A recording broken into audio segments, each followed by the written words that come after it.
I had like a massive relapse of my mental health.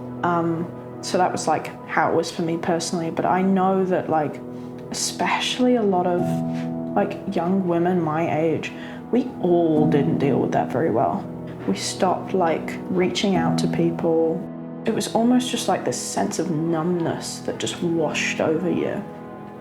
You were consumed by panic and the media and stuff, but also it was so just scary and lonely that you kind of had to shut yourself off to keep yourself safe. The COVID-19 lockdown was hard on the mental health of many young women. Some found that it re-triggered earlier experiences with depression and anxiety.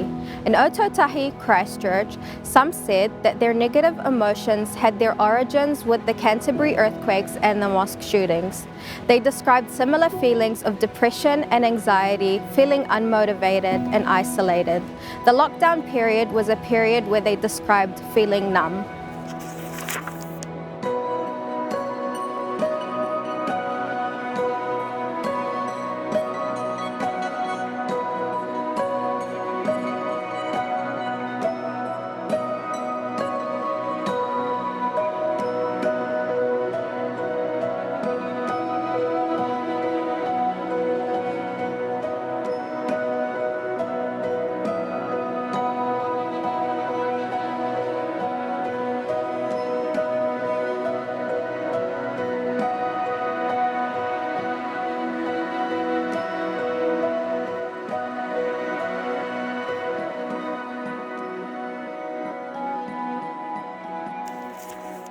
Can you tell me how COVID-19 and the lockdown periods have affected your mental health?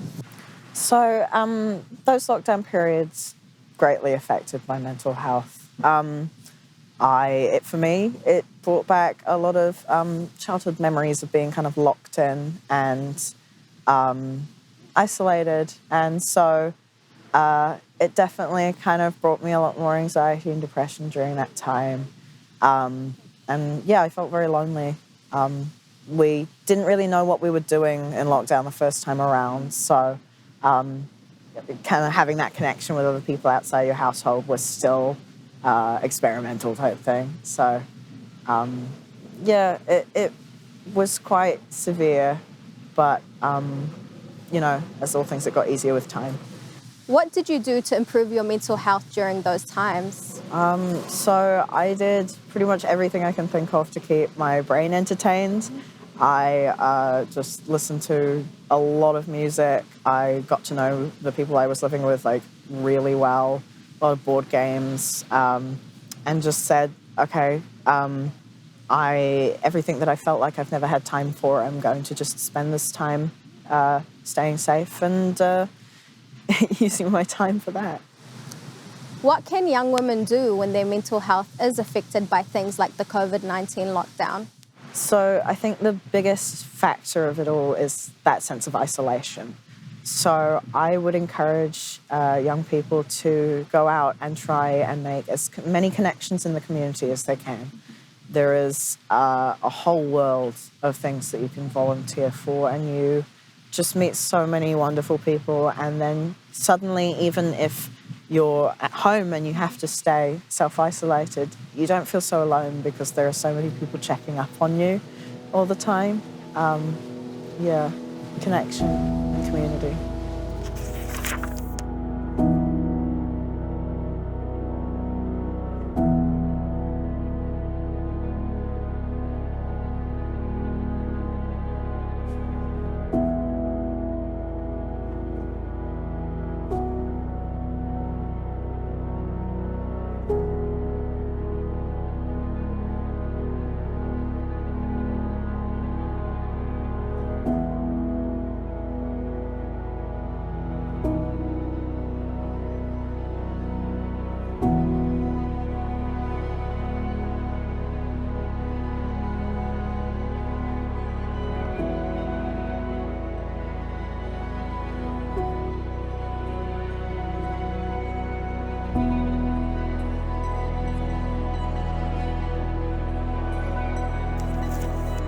So if a group of young women came up and we were like, hey, we really want to host a support group, just for like young women between the ages of like 18 and 25 in Christchurch.